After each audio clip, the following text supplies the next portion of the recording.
What does it feel like to be in alignment versus out of alignment? Because it can get really confusing, right? People say you need to live in alignment, but what does that actually mean? And I'm going to give you my podcast as an example. So for those of you that have followed me, I have been launching Empower Your Soul podcast for the past year or so. Lately, I've just found that I don't have a lot of inspiration for it. My ideas were slow. I didn't want to record. It felt like pulling teeth every time I wanted to record a podcast episode. And that's when I realized I was out of alignment with it.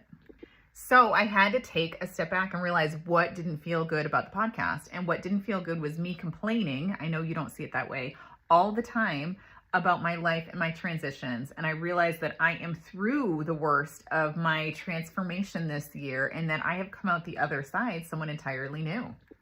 And I knew I needed to change what I was talking about on the podcast because I don't want to talk about my struggles and everything that I went through. I want to teach you how I got through my struggles, how I got through my transformation using the tools and tricks and foundation of energy work and working with your spiritual team.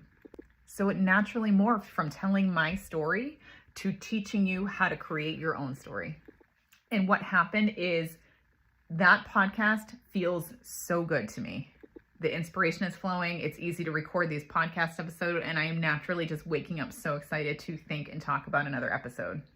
So being out of alignment doesn't mean that you're doing anything wrong. It just means that you've outgrown the path that you've been on, and it's time to shift and adjust and change to find that passion and joy again. And that energy is magnetic, and it calls in all the people and all the path and all the flow state that you want in your life. So if you're interested, go check out that podcast. It's going to be amazing.